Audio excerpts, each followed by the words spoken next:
Hello, everyone. It's Lauren Kuby. I manage events and community engagement for the Global Institute of Sustainability and Innovation. And we are so excited to welcome the Fabric folks today, Sherry Barry and Angela Johnson. And right now, I want to introduce to you Stephanie Perotti, who is serving as the interim executive director for the Arizona Apparel Foundation. She's going to lead us through a freewheeling discussion with Sherry and Angela and take a lot of audience Q&As. This should be a fun afternoon here. Hoping to get a lot of good questions to the audience. Please post them in the Q&A and we'll be feeding them to Stephanie, your moderator. Thank you so much. Thank you, Lauren. Hello, everyone. It's my pleasure to introduce today Sherry Barry and Angela Johnson. Sherry is not only an ASU graduate, but also the president of Arizona Fashion Source and co-founder of Arizona Apparel Foundation.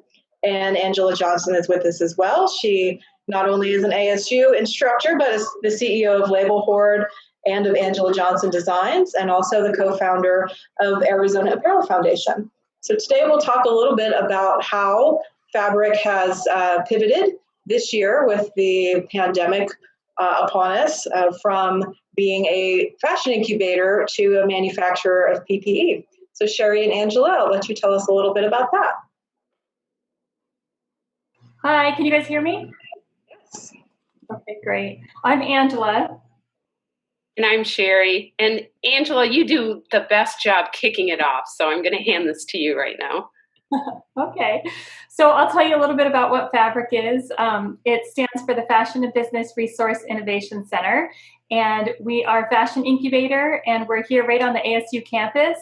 And our goal is really to help apparel entrepreneurs with everything that they need so that they can run a business here in Arizona. So we provide everything they need under one roof so they don't have to leave Arizona to find all the resources like no minimum manufacturing, business startup services, classes, event space, offices, co-working, maker space. I mean, you name it, we probably do it here.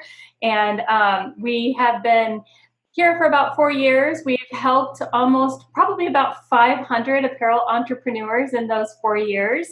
And it's a really cool, unique model that we like to call a public social cooperative enterprise. Actually, Sherry coined that term.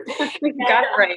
What we mean by that is that it's basically a combination of for-profit, nonprofit, city, and community all working together to make this place happen and to provide all of this for these apparel entrepreneurs that want to be able to enter the industry, make niche products, make very unique, sustainable products, and not have to go offshore for their manufacturing so that they can actually oversee it and make smaller quantities of it domestically. So it's a more sustainable model than if you were mass producing, overproducing offshore where things can't be really regulated and you never know what's going on. So that's kind of the gist of what happens here. Fantastic. So let's talk a little bit about the beginning of 2020, way back when, pre-pandemic. Can you kind of walk us through how you found out about what was going on with the pandemic and the needs assessment that occurred as things were transpiring, not only in Arizona, but across the world? Can you just tell us a little bit about how that went down at Fabric? I'll take this one. Obviously, New York started the surge way before it hit Arizona. And so like everybody else watching the news reports of what was happening specifically in New York City with them being early to have to shut down because of the hospitalization rates and, just what was happening, knowing that surge was going to start moving west and what that would mean. And of course, our local government being very proactive and already talking about what Arizona might have to do to protect everybody, make it a safe environment, and make sure that our hospital systems didn't see, an oversurge. So we knew, I think, early February that there was going to be some major changes going on. And if you're a community resource and you're servicing hundreds of designers, and our business was accelerating. The fashion industry is moving more towards online. Everybody can see the store closures. And so this was already a business trend that we were supporting in an accelerated manner. And we were hiring people and gearing up because there was more brands looking to start and have our services, and there was a lot of really exciting projects out there. There's a company who had a really innovative mask project before this even hit that we were helping, and actually that project has moved to an ASU student group that's involved in a big contest right now, and we're crossing our fingers that they're going to do well with it. But we were just supporting so many projects, and it was accelerating, and we're looking at, if we shut down, what we do and what all of our designers do and the people we help as a community resource is non-essential, and we're going to be forced to shut down. And it's going to take 4 years of being a public social cooperative enterprise that has this unique resource to the nation that is really built on building an apparel industry here in Arizona and even spreading beyond our borders that is sustainable and reliable for tons of brands having to shut down. And, I remember we had a little meeting and we were all talking about it, and we're like, what are we going to do? I mean, it's like we need to, protect our foundation and our community and our designers, and what do we do? And we sat there and said, well, we have a really unique set of skills and resources here. We have a community, we have the support of a city, we have a nonprofit arm, and we have always wanted to help. So how could we help in this situation? And, we started reaching out and asking that question, and we got invited into, and this was really early March, a task force that the state of Arizona, who I think was really proactive at looking at what we needed to do to respond.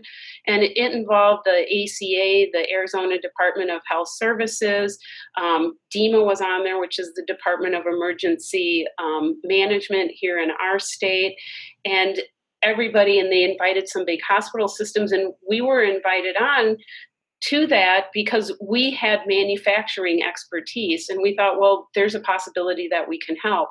And there was a lot of discussion around the PPE shortage at that particular time. And what had happened at a federal level is basically the thought process was to push the PPE for the state, the needs back onto the states. So it kind of forced this every man for themselves kind of thing, which you saw happen in New York and other places, and nobody was prepared for it. So each individual state was looking for their own resources to be able to fill the PPE shortages that they thought were coming up, which put everybody in the boat of looking local, which is really great if you have the local resources and expertise to be able to do this. And so we had been asked a lot of questions about masks because early on that was the biggest shortage. And we had decided that we wanted our customer to be the healthcare provider. They were the people on the front lines. They were the people who really needed to be protected with PPE. And if we were going to use our manufacturing expertise, which is truly in design, development, and manufacturing products for specific needs, that we wanted to focus that to safe and effective needs for healthcare workers. And the N95 mask is not a cut and sew item. It is an engineered product, and the amount that goes into making an N95 mask that can filter out 98% of particles that are so small is just something that we knew we couldn't gear up to, and there's massive amounts of equipment that can be used to make these efficiently. So we're like, what can we do? And on the call, the hospital systems had already said that they predicted the next big shortage would be in gowns. Mm-hmm. And so we thought, well, this is something we can do. I mean, we are cut and sew, we do apparel. It seems like it fits into really our expertise. Let's look into it. And so we immediately looked into, and it became really obvious. It's just one of those things where you go down the path because all the hospital systems were asking for disposable gowns. That's what they were asking for. But first of all, we didn't want to make disposable gowns because we are a organization built on sustainability. That's why we started. We want a more sustainable industry. And it just happened that the material that the disposable gowns are made out of, which is called spun-bound polypropylene, and a material called SMS, which is 2 layers of spun-bound polypropylene with a material called meltdown in between. Those materials were scarcer than the finished goods were. So it really put us in a position where it was impossible to make disposable gowns.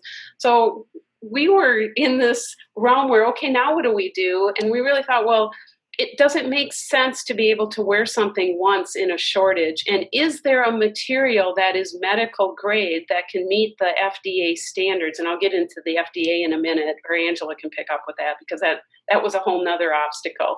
But materials that can meet the standards for this that are reusable.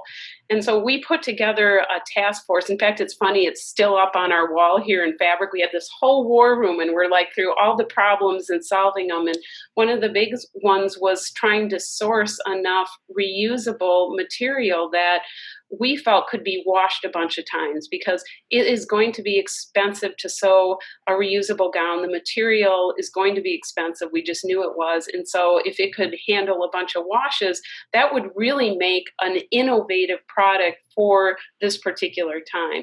So our sourcing team worked on this for weeks, and we ended up finding a fabric manufacturer in Greensboro, North Carolina. It's called PFG. They had made really high-tech fabrics for clean rooms. And it might not sound like it's as technical as medical, but believe it or not, a clean room gown is a much more technical garment than a medical gown is, even compared to the FDA standards. So this Precision Fabrics group, and they did have a medical team, and they have a whole lab on site, had done some medical fabric. It just wasn't the main part of their business. And so when we called, they were really excited about the opportunity to use the materials they already had for medical gowns, and even convert some looms over so that they could have more fabric available for us. And the beauty to us is all of that is made in Greensboro, North Carolina. So between the raw materials and then we started sourcing everything else and making all the gowns here in Arizona. And since we've added a couple of factories out of state, but 3 of the factories are still here in Arizona, these gowns are what are called Berry compliant, which means that 100% of the manufacturing is in the United States. And we thought that was important too, because part of the shortage was unreliable supply chains. It's like you didn't know who you were buying it from. There's these horror stories of people getting gowns that weren't certified. They were being seized. They were, defective. I mean, I remember seeing a picture of a nurse, and she couldn't even get her arms through the sleeves because they were sewn up. And I mean, there was just huge issues with it. So we felt very strongly that manufactured in the United States made it reliable. The fact that it could be reused 100 times, which is what this material was rated for. And then there was this whole thing about making a safe and effective gown. And so that's when the whole FDA thing came into play, which was another part of our obstacle. And do you want me to turn it over to you, Angela, so you can talk about that? Or is there another? It's better to talk about the FDA, but I wanted to mention that it's very unusual to be able to find your materials domestically as well. So even though here at Fabric, we are helping to domestically make things, usually a lot of the brand owners that we're helping have to source their materials and trims from overseas, just because there simply aren't a lot of options of mills left in the United States. So for us to be able to locate a domestic mill that has the fabric that we needed was like unheard of. I couldn't believe that actually happened. So I just wanted to point that out, because it was such a great moment, when that actually happened. But the FDA part, I think you're probably better at describing the FDA part as well. I'm going to go back to the timeline in the war room. It was early March. We kind of knew that we were going to have to shut down, and everybody we worked with and us were non-essential. So the beauty of making the gowns is not only did it help the community in an emergency response that was really needed because there were no sources besides trying to find local. I mean, just so everybody knows, Banner also used OSO to be able to source hand sanitizer because they used their distilleries to be able to make it. So, I mean, there were things like that going on. So local was about the only alternative to be able to source these really needed supplies. And so early March, we know there's a problem. We're involved in this task force. We're trying to find the materials and figure out how to make a gown. And we knew that we were not going to make anything unless it was absolutely safe and effective. You know, from an ethical point of view, our only option was to make sure it was safe and effective, which means we needed to have FDA approval. So we hired an FDA consultant. We were actually already working with another customer, Neolite, to make a cover for their innovative device and had been working with Amy on that as their FDA consultant. So Amy, who is so qualified, volunteered to help us through this process, got us registered as an entity, and then walked us through all of the very complicated steps. Now, what the FDA did in mid to late March is they issued an emergency use authorization, and then they have very strict compliance standards depending on the type of medical device that you're making. And our level 3 gowns are what's considered a class 2 medical device. So normally you would need what they call a 510K approval.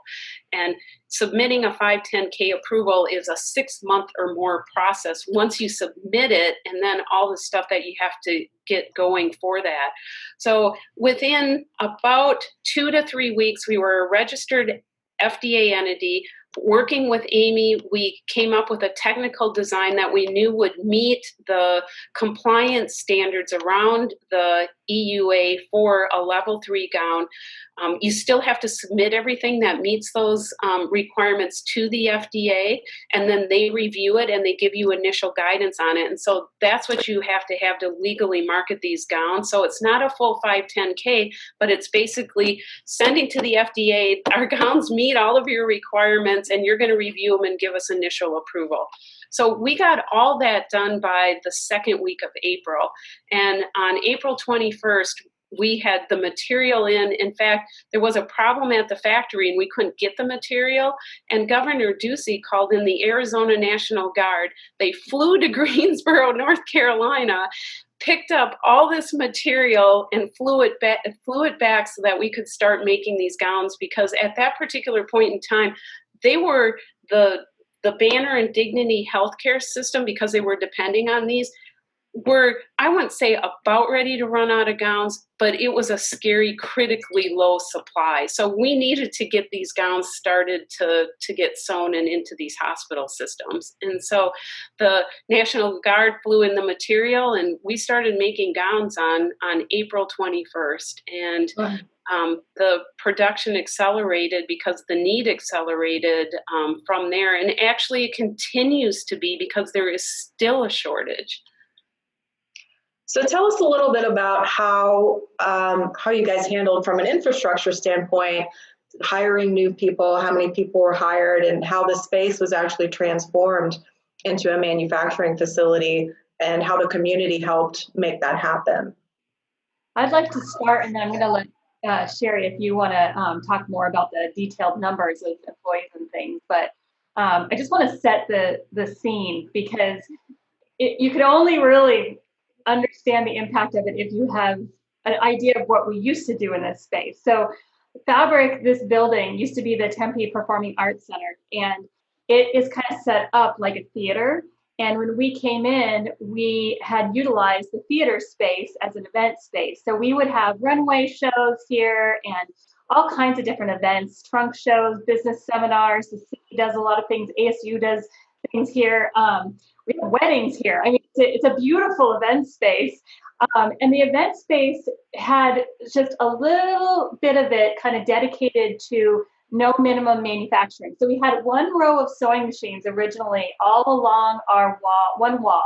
And those sewing machines were a little bit of everything. We had machines that could do lightweights, heavyweights, knits, woven. So we were able to manufacture everything. I mean, we've made wedding dresses, we've made medical devices, we've made yoga pants, we've made underwear and bras.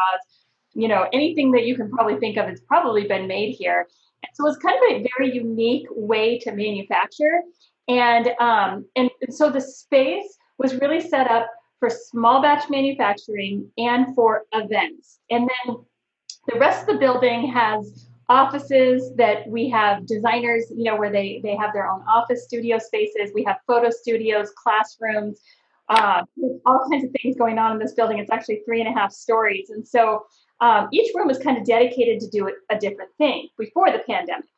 And then when this happened and we had to pivot and figure this all out, we had to really rethink the building. And we also had to kind of rethink what we were doing and how we were doing it, because we were set up to make small quantities of lots of different products. And to make large quantities of one product is a completely different thing. It's a completely different business. So we really had to figure out, what were we going to do? How are we going to do this? How are we going to solve this problem in this emergency situation, and completely change our businesses and our whole entire mission and our abilities in record time to meet these needs. And so it was a lot of brainstorming, a lot of coming together, a lot of effort by a lot of different people. We, you know, kind of combine forces with everyone around us. And our board of directors from our nonprofit was very involved. Our staff was very involved. Our community was very involved. The city, everybody kind of came together to help us figure out how to do this.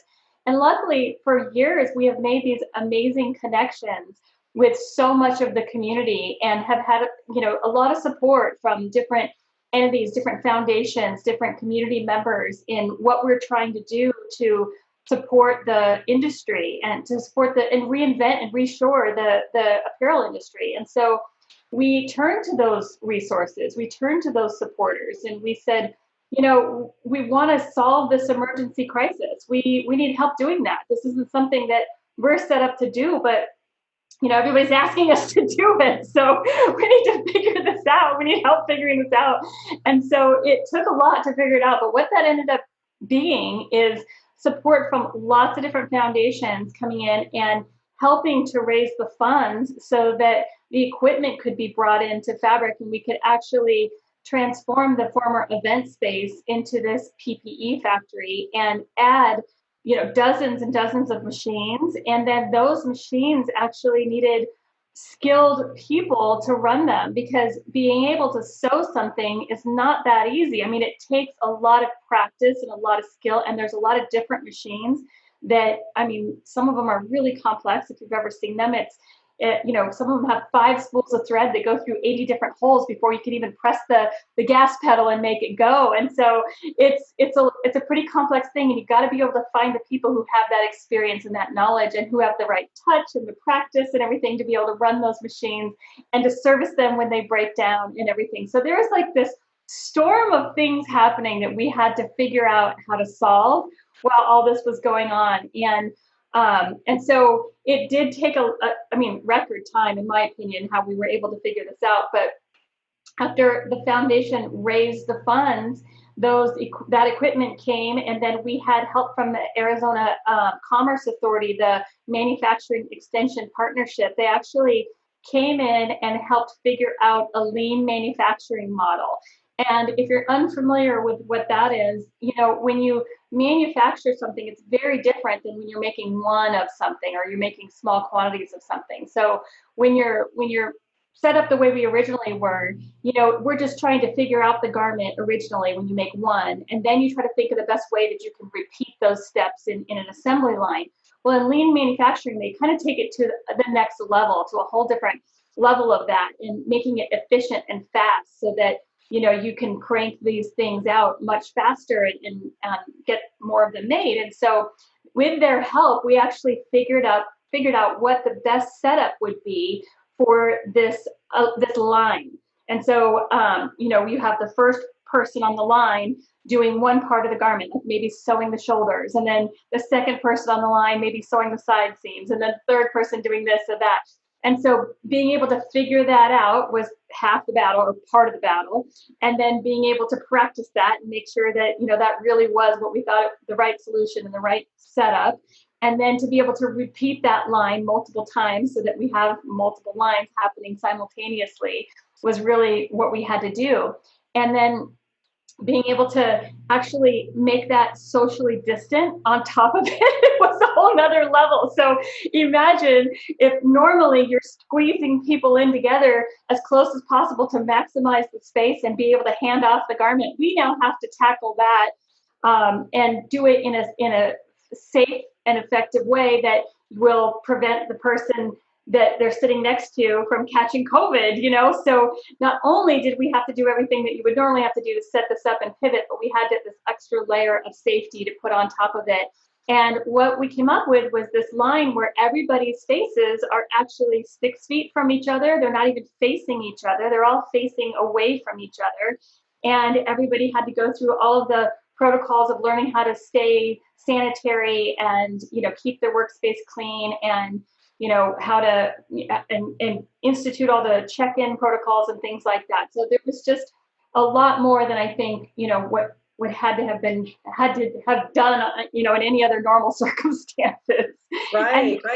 So how many people did you actually have to bring in? How many jobs did you create with we this? had like 20 employees originally or so, and now we are like 90 or so. Sherry could probably give us the We had 25 employees and we're currently sitting at 98. And then we added 2 other Arizona factories, and between all 3 factories, it's 200 extra jobs. When a time when people needed them, and these jobs are way above minimum wage, and we've added a full benefit package, so everybody has life and dental and health and 401k and vision and so we're just really proud that we were able to not only help out in the emergency, but also supply all these jobs. And the other thing that I want to say, two other really remarkable things happened out of this. One is there was a need everywhere, and obviously the big hospital systems treat the most patients, so they're first on the block.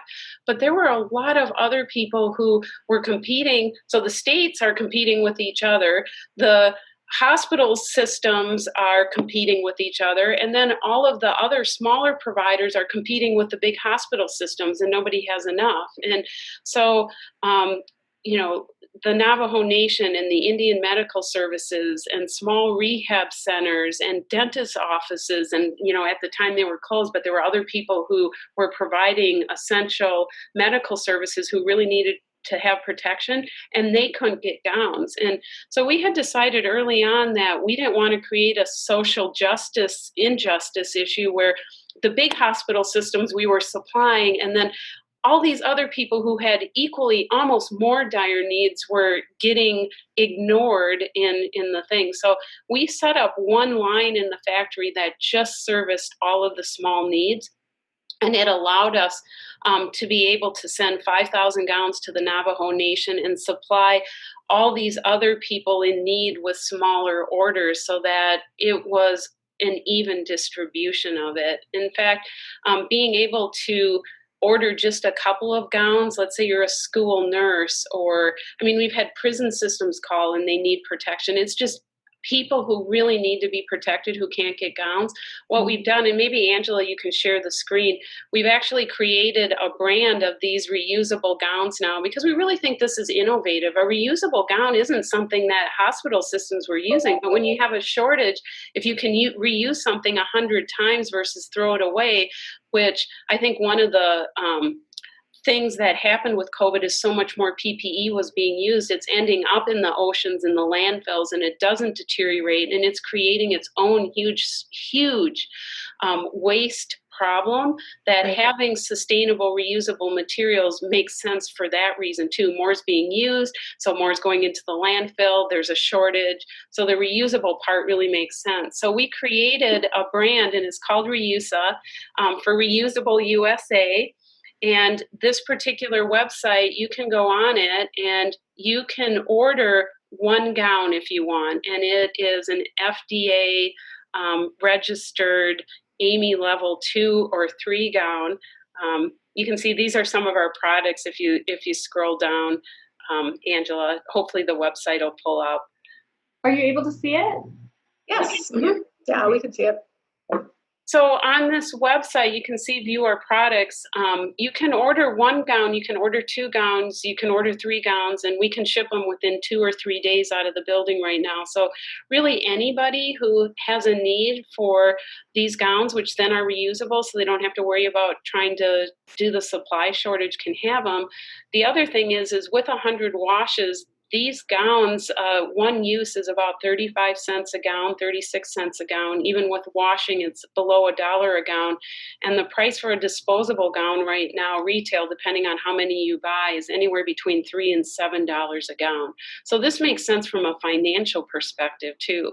So it just ended up being this great solution, and now we're able to service almost anybody who needs the gowns. And in fact, the manufacturing has increased so much that we are going to end up moving it out of fabric. There's going to be another business created in Tempe, and hopefully that will continue to grow as more hospital systems hopefully see the light and convert to reusable as a modern day solution to solve this product. And I don't think it's just in gowns. I think it's in mass and a lot of other products as well. So we have a question from the audience from North Carolina asking if there's a template or a toolkit that other organizations can follow to set up models similar to this in their states. Well, you know what? We were thinking about that from the beginning. One of the things that we tried to do to make sure that other people could help mitigate this crisis shortage was to be able to provide our pattern to the community. And so we created a project that we called the 1 Million Gown Challenge. And we basically provided the pattern itself on our website that anybody could download, and had all the instructions on how to sew the pattern together. And our challenge was to anybody who wanted to help do this and to fill this shortage, take it, use it, make it. And we knew in the beginning that the material was the hardest thing for people to get a hold of. And so that challenge actually has instructions to be able to get a material that's a little different. It's actually something that you can get at like Home Depot and Lowe's and places like that, so that if you were somebody in your own home, you could actually make one of these gowns and find that material to be able to maybe make some for like a dentist or something down the street, like Sherry was saying, somebody who maybe wasn't able to find any gowns anywhere. So we had a lot of community members download that project and actually make those gowns as well. Sherry, you're going to. I want to add to that, if you're interested in starting up a home manufacturing operation around this, and I mean, we're all for USA manufacturing. In fact, if we can supply our own PPE going forward as a country, then we won't be in this crisis again. One of the things that happened is we were so quick to do this and do this right that I had gone to a conference in October, and it was run by Gerber Technology, and they were on top of an innovative all-in-one manufacturing solution, and it was kind of part of the fabric incubator. And so I had met a lot of people at Gerber, and they started calling me in April, in May, or us, and asking us what we were doing. And it ended up that we were invited into calls with big companies like Ralph Lauren and other manufacturers that were trying to convert to PPE, and they were looking to us for expertise. And what Gerber did is they created a whole online resource to help manufacturers go through this process that we contributed a lot to, including patterns and know-how and, our FDA consultant. So if you are interested in starting this up, Gerber has built up a great deal of resources for manufacturers looking to get into this business and do it right, because the do it right is what we consider the most important thing going on here. But it was a compliment to us, but now there's this great resource out there too. And if you're can people contact you? Sorry, people can contact you through the website, through the Reuse the website, if they have any specific questions for you. Yeah, and it's reusable.com. Great. And then we can also make the connection to Gerber as well. And I just wanted to clarify what Gerber is, because I don't think a lot of people know that if they're not in the industry. So it's actually the CAD system, the computer-aided design program that most companies use to make their patterns and to digitally make their patterns and to grow them into sizes and manipulate them and everything that they need for manufacturing. And so we use Gerber here, and that's like a universal program. So that's what she's talking about. But the really cool thing is that Gerber has some pretty awesome, innovative technology that we are just upgrading to right now and learning, that is actually a sustainability topic as well, because the technology that they have is going to enable, it does enable a pattern to be kind of digitally sewn up on an avatar on your computer, so you can kind of see what your garment's going to look like before you actually ever put scissors to cloth. And when you cut and sew something, that's where a lot of your expenses are as a brand owner. And so this kind of saves you from having to actually pay for, so many samples for testing and for fittings and revisions and things like that, because you can digitally see what it looks like. So we're really excited to work so closely with Gerber because of that. That's the kind of technology that we're all about here at Fabric, to make it so that this process for apparel entrepreneurs is more efficient and therefore more sustainable. Right. It's really an end-to-end solution. And one of the other partners that is one of our manufacturers is called On Point Manufacturing. And that factory is the highest tech apparel manufacturing in the world, and it sits in Florence, Alabama. And that factory has the ability where if you're a designer today and somebody orders something on your site online, one can be made, one can be shipped. So that takes all the waste out of the apparel system where the apparel manufacturers or brands were overbuying to fill the stores, not knowing what would sell. Well, now something isn't made until it's actually sold. So it's a completely sustainable solution. And so through all of this, these partnerships ended up evolving, and it really gives our incubator the ability going forward to have this end-to-end technology solution, because my friends at Gerber and me helping them helped us with this software. We have this end-to-end technology solution and the ability to be able to utilize this high-tech factory, and we're really hoping that one of them might be built here in Arizona to help us continue to grow our industry here in Arizona that can be a truly efficient, sustainable resource for apparel manufacturing and really provide an equal playing field to the young designers that couldn't compete with the brands manufacturing overseas. So, I mean, all of this has amazing outcomes for our designers going forward. And the other interesting thing is, coming out of COVID, I don't think we've ever had more demand on the incubator for new brands starting apparel lines, because more is going online now, more stores are closing, and the need for our services and being able to have sustainable, efficient ways to be able to manufacture clothing is even higher in demand. And I think that's fantastic for young designers, like you said, taking the risk out of developing a lot of inventory that they haven't secured orders for, or taking the risk out of doing size runs where you're just not sure what sizes are going to sell. So to be able to do that production on demand is pretty amazing. I'm going to take a question from the audience here. So this is regarding the City of Tempe's Trap Neuter Release program. About how it's the covers for traps for cats are needed to calm cats before and after surgery. Are you familiar with that program? Yeah, actually, I did them today. So can you tell us a little bit about that? Yeah, so they reached out, and basically, obviously, we're right here, and so it makes the most sense to have those cage covers be made locally. And so we are donating the fabric scraps from the leftover fabric from the PPE that we're making to make these covers, and donating the actual making of the covers, the sewing of the covers. And so there'll be another sustainable story, because we're not going to, throw away the scraps from the PPE factory. Those are going to go to make these cat cages covers.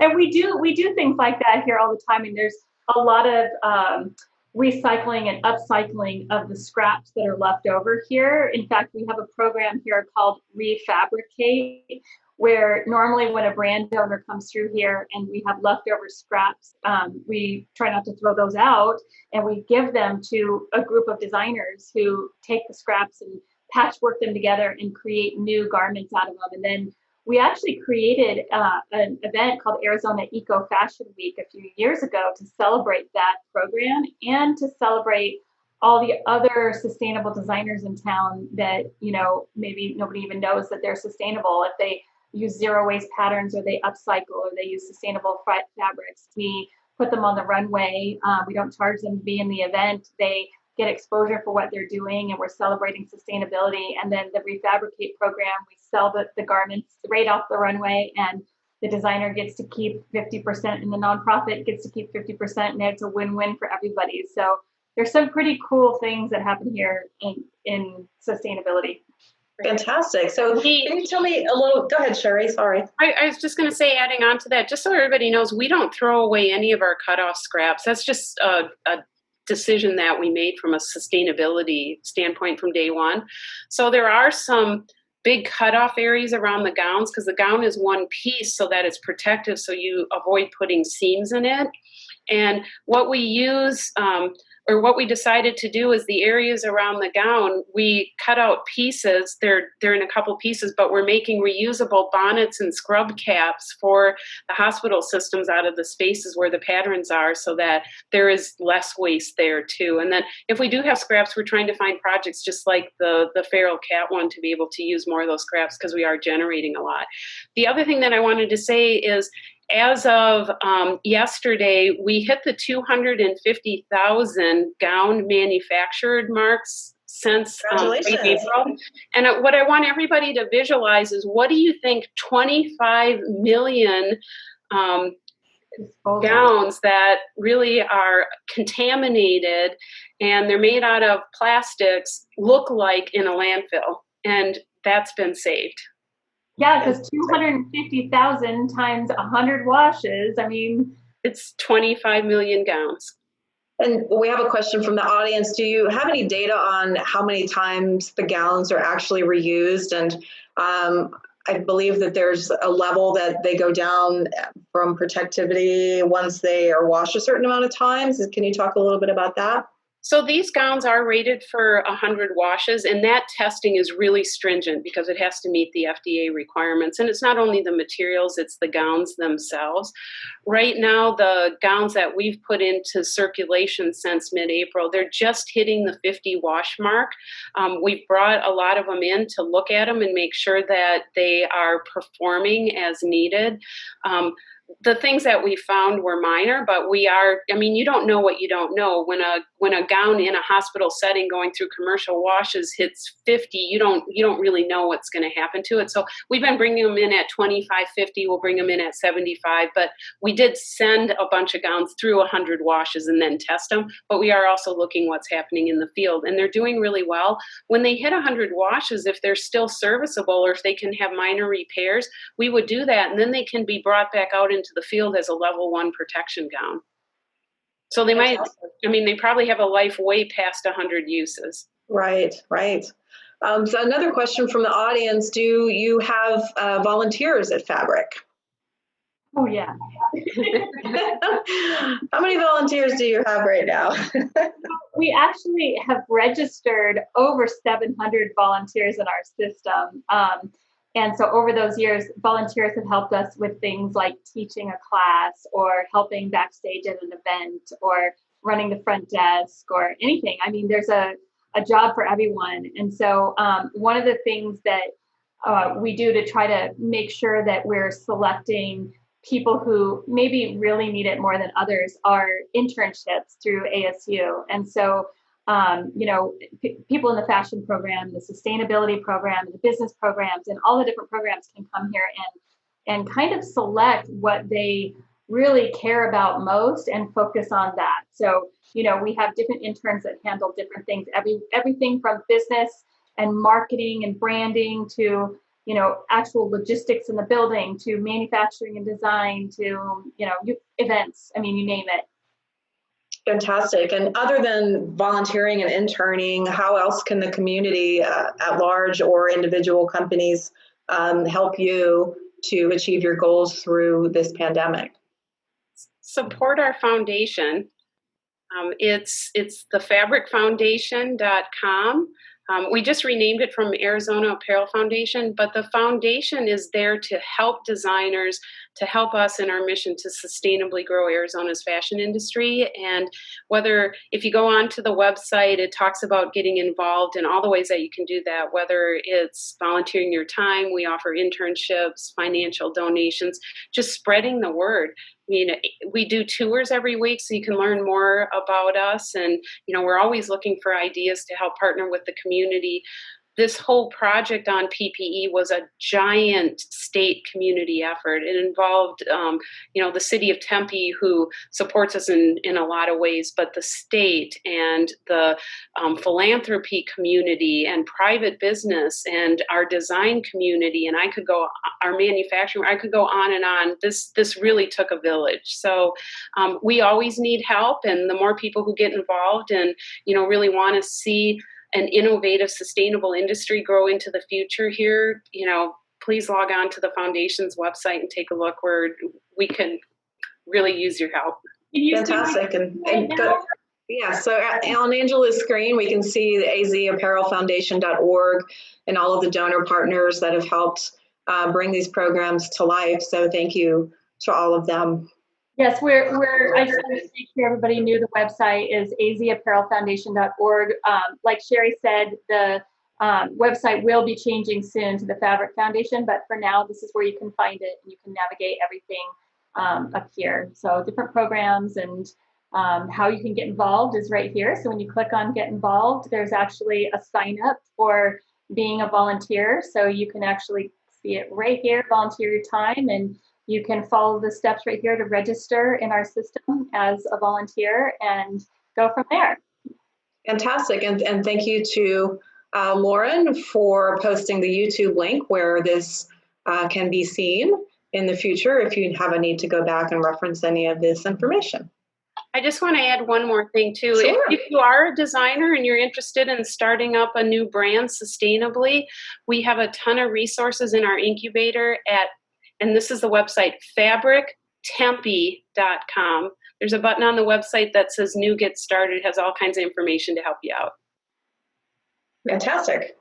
Well, thank you guys so much. If anyone has any other questions, feel free to contact Sherry and Angela through the Reusa website or through their social channels. And we appreciate everyone's time. Thanks. Thanks for letting us share our story. Thank you. Thank you, panel. Thank you. Thanks, Lauren.